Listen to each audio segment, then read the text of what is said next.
Et à ce moment-là, elle m'a apporté tellement d'amour que j'ai été interpellé. Et du fait que j'avais la foi en Dieu, j'ai demandé au Créateur de me guider. Lorsque je lui demandais, je faisais une prière. C'était Dieu d'Abraham, d'Isaac et de Jacob. Montre-moi le chemin. Si tu me dis que c'est l'islam, demain je refais 5 prières par jour et je suis Allah et son messager. Si tu me dis que c'est Jésus, je suis Jésus et ma femme en est témoin. De toute façon, à l'époque, elle était prête à me suivre, quel que soit mon choix. Donc à partir de ce moment-là, je suis tombé sur une sourate qui s'appelle la sourate de la lumière.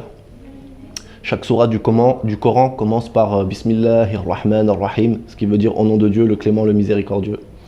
Et lorsque je viens de faire cette prière et je lis cette sourate de la lumière, je tombe sur ce verset qui dit « Le fornicateur, la fornicatrice, fouettez-les chacun de 100 coups de fouet ». Et là, ça m'a interpellé, je me suis dit comment Dieu peut-il être clément et miséricordieux si derrière on doit prendre 100 coups de fouet, sachant qu'un coup de fouet à l'époque du prophète Mohammed, c'était un lambeau qui partait systématiquement. Donc on restait sur le carreau. Et juste après, je prends l'évangile. J'avais la Bible et le Coran, je prends l'évangile, je tombe sur Matthieu. Et là, je tombe sur ce verset directement, gardez-vous des faux prophètes. Ils paraîtront devant vous avec des vêtements de brebis, mais en réalité, ce sont des loups ravisseurs. Et vous les reconnaîtrez à leurs fruits. Et là, je me suis dit, quels sont les fruits de l'islam pour moi? Qu'est-ce que ça m'a apporté? Quels sont les fruits de l'islam à travers le monde? Et donc, à partir de ce moment-là, j'ai commencé à faire des recherches, à lire de plus en plus, de plus en plus. Et le Seigneur m'a vraiment aiguillé, j'ai été guidé par l'Esprit Saint. Et je suis revenu à Jésus, en fait.